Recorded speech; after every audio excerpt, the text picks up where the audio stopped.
Second hand വാഹനം മേടിച്ചു. പക്ഷേ അടുത്ത മാസം ഇൻഷുറൻസ് തീരുകയാണ്. അപ്പോൾ ഇൻഷുറൻസിൽ നമ്മൾ പേര് മാറ്റേണ്ട ആവശ്യമില്ലേ? 100% ചെയ്യണം. പക്ഷേ നമ്മുടെ RC ബുക്കിലെ പേര് ചേഞ്ച് ചെയ്യാൻ വേണ്ടിയിട്ട് കൊടുത്തിട്ടേ ഉള്ളൂ. RC ബുക്ക് പൊതുവേ പേര് ചേഞ്ച് ചെയ്ത് വരാൻ വേണ്ടി ഇപ്പോൾ ഒരുപാട് സമയം എടുക്കുന്നുണ്ട്.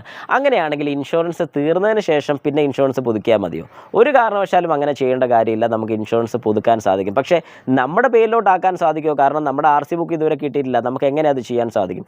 100% നമുക്കത് ചെയ്യാൻ സാധിക്കും. നമുക്ക് RC ബുക്ക് പേര് ചേഞ്ച് ചെയ്യാൻ പറ്റും. അല്ലെങ്കിൽ നെയിം ചേഞ്ചിന് കൊടുത്ത സമയത്ത് നമുക്ക് കിട്ടിയ അക്നോളജ്മെൻറ്റ് അല്ലെങ്കിൽ അവിടെ നിന്ന് കിട്ടിയ റെസീറ്റിൻ്റെ കോപ്പി വെച്ച് നമുക്ക്, അല്ലെങ്കിൽ ആ റെസീറ്റ് വെച്ച് നമുക്ക് നമ്മുടെ വാഹനത്തിൻ്റെ ഇൻഷുറൻസിൻ്റെ പേര് ചേഞ്ച് ചെയ്യാൻ സാധിക്കുന്നതാണ്. അതായത് പുതിയ ഓണർ, ഇപ്പം ഞാനാണ് വാഹനം മേടിച്ചിരിക്കുന്നതെങ്കിൽ എൻ്റെ പേരിലോട്ട് തന്നെ എനിക്ക് ആ പുതിയ ഇൻഷുറൻസ് എടുക്കാൻ സാധിക്കും. അതുകൊണ്ട് ഇനി ഇങ്ങനൊരു ഡൗട്ട് ആരുടെ മനസ്സിൽ വെച്ചേക്കേണ്ട. നിങ്ങളൊരു പുതിയ വാഹനം എടുത്തിട്ടുണ്ടോ, അതിൻ്റെ പേര് ചേഞ്ച് ചെയ്യാൻ വേണ്ടി കൊടുത്തിരിക്കുകയാണെങ്കിൽ RC ബുക്ക് കിട്ടിയിട്ടില്ലെങ്കിൽ പോലും ഇൻഷുറൻസ് നമുക്ക് ഡേറ്റ് തീരാറായിട്ടുണ്ടെങ്കിൽ ഉറപ്പായിട്ടും നമ്മുടെ പേരിലോട്ട് എടുക്കാൻ സാധിക്കും.